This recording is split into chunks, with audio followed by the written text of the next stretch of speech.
ইউটিউবের তরফ থেকে কিন্তু খুব একটা ভয়ানক ভয় পাওয়ার মতোই আপডেট এসছে গতকাল। সব থেকে বাজে ব্যাপারটা হলো যে আপনাদের কিন্তু অনেকেরই চ্যানেল অলরেডি মনিটাইজড আছে, সেই চ্যানেল কিন্তু ডিমনিটাইজড হয়ে যেতে পারে, বা যাদের চ্যানেল এখনো মনিটাইজড হয়নি, মনিটাইজড হওয়ার মুখেই আছে, তাদের চ্যানেল কিন্তু মনিটাইজড হতে অনেক সমস্যার সম্মুখীন হতে পারে।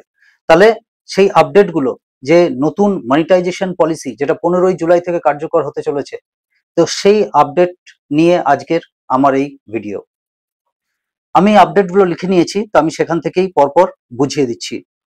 প্রথম আপডেট এসছে যে কন্টেন্ট কিন্তু অরিজিনাল হতে হবে, না হলে কিন্তু মনিটাইজ হবে না, বা মনিটাইজ হওয়া কন্টেন্টের চ্যানেল যদি অরিজিনাল কন্টেন্ট না পাওয়া যায় সেই চ্যানেলে, তাহলে কিন্তু সেই চ্যানেল ডিমনিটাইজও হয়ে যেতে পারে 15ই জুলাই এর পর। তারপর আসছে হচ্ছে ফোকাস অরিজিনালিটি। ফোকাস অরিজিনালিটি তার মানে হচ্ছে যে ইউটিউবের ফোকাস কিন্তু এখন অরিজিনালিটির প্রতি সব থেকে বেশি থাকবে। কন্টেন্ট অরিজিনাল হতেই হবে, যে কন্টেন্টে কোনো হিউম্যান টাচ নেই সেই কন্টেন্ট কিন্তু মনিটাইজড হবে না, বা মনিটাইজড হয়ে থাকলে ডিমনিটাইজ হয়ে যাওয়ার একটা সম্ভাবনা থেকে যাচ্ছে। তারপরের আপডেট আসছে মাস প্রডিউসড কন্টেন্ট। যে কন্টেন্ট প্রচুর লোকে হিউম্যান টাচ ছাড়াই বানিয়ে দিচ্ছে, যেমন হচ্ছে জেনারিক কন্টেন্ট স্লাইড শো, যেমন হচ্ছে কোনো রকম কোনো একটা স্লাইড শো যেটা আর্টিফিশিয়াল ইন্টেলিজেন্স দ্বারা এমনি তৈরি করা যায়, সেই ধরনের কন্টেন্ট কিন্তু আর মনিটাইজ হবে না। অটো ভয়েস নিউজ ভিডিওস, এমন অনেক চ্যানেল আছে যেখানে ভয়েসটাও কিন্তু আর্টিফিশিয়াল ইন্টেলিজেন্স দ্বারাই তৈরি করা যায়, বা অনেক ধরনের ভয়েস অলরেডি সেই সফটওয়্যারের মধ্যে দেওয়া আছে বা অনলাইনে আছে, সেই ভয়েসগুলোকে ইউজ করে ভিডিও বানানো হচ্ছে। সেই সমস্ত রকম ভিডিওস কিন্তু অটো ভয়েস দ্বারা তৈরি হলে তা সেগুলো মনিটাইজ হবে না বা ডিমনিটাইজ হয়ে যেতে পারে। রিয়াকশন ভিডিও উইদাউট কনটেক্সট, কোনো রকম কনটেক্সট ছাড়াই যদি কোনো রিয়াকশন ভিডিও তৈরি করে দেওয়া হয়, যাতে কোনো হিউম্যান টাচ নেই, যার কোনো রকম কোনো হিউম্যান ভ্যালু বা সমাজের জন্য কোনো ভ্যালু ইউজ করা হয়নি, সেই ভ্যালু লেস কন্টেন্ট কিন্তু মনিটাইজ হবে না। Clips compiling from social media, আমরা অনেকেই এমন কাজ করে থাকি যে অনেকগুলো ভিডিও থেকে ছোট ছোট ক্লিপ কেটে নিলাম, বা বিভিন্ন ফেসবুকের ভিডিও থেকে, ইউটিউবের ভিডিও থেকে, টুইটারের ভিডিও থেকে নিয়ে এসে একসঙ্গে জুড়ে নিয়ে একটা ভিডিও বানিয়ে দিলাম, ক্লিপ কন্টেন্ট। সেই ক্লিপ কন্টেন্ট কিন্তু মনিটাইজ হবে না।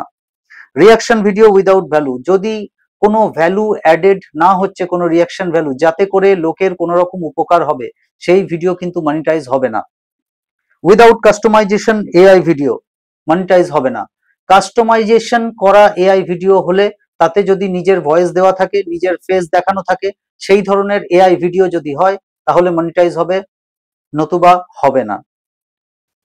তারপরে চলে আসছি আমি হচ্ছে রিভিউ। কোনো একটা ভিডিও যখন বানানো হচ্ছে সেটা কিন্তু একবার রিভিউ করে নেওয়া উচিত, যে এটাতে কোনো হিউম্যান টাচ আছে কি নেই। সেটা অবশ্য যে ক্রিয়েটার সেও অবশ্য ভালো করেই জানবে।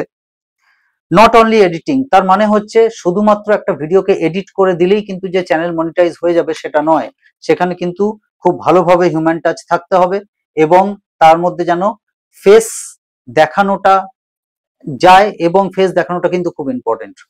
তারপর চলে আসছে ফেস রিভিল এবং ভয়েস ওভারের কি গুরুত্ব। ফেস রিভিল আর ভয়েস ওভার কি ফেসবুকের অ্যালগোরিদম সব থেকে বেশি গুরুত্ব দেবে 15ই জুলাই এর পরে।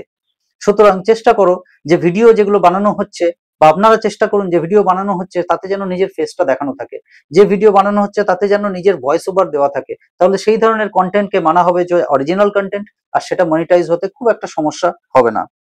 ফেসলেস চ্যানেল এমন প্রচুর আছে, ফেসলেস চ্যানেল, কার্টুন, এই সমস্ত চ্যানেল আছে।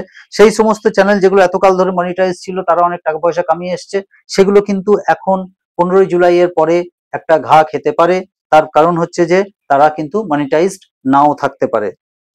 যে সমস্ত ভিডিও সবাই সকলে অনেক অনেক প্রচুর তৈরি করে ফেলেছে, বা একদিনেই লক্ষ লক্ষ ভিডিও তৈরি করে ফেলা যায়, সেই ধরনের ভিডিও বা সফটওয়্যার দ্বারা তৈরি কন্টেন্ট কিন্তু মনিটাইজ হবে না।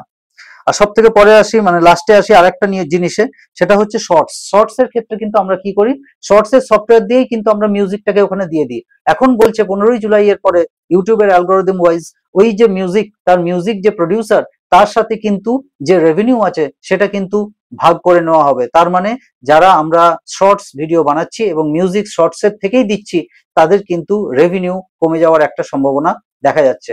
আর সবশেষে আরেকবার বলবো যে ইউটিউবের অ্যালগোরিদম কিন্তু যে আপডেট গুলো দিয়েছে সেটা খুব একটা খুশি হবার মতো আপডেট নয়, এবং এই আপডেটের আরো ডিটেলস 15ই জুলাইতে পরে একটা ভিডিও আমরা বানিয়ে দেবো, সেখানে কিন্তু আরো ডিটেলসে আমরা এই জিনিসটা বুঝিয়ে দেবো।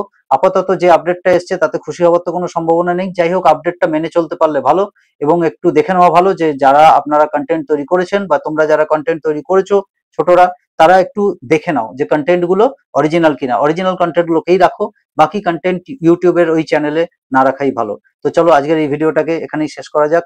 জয় হিন্দ।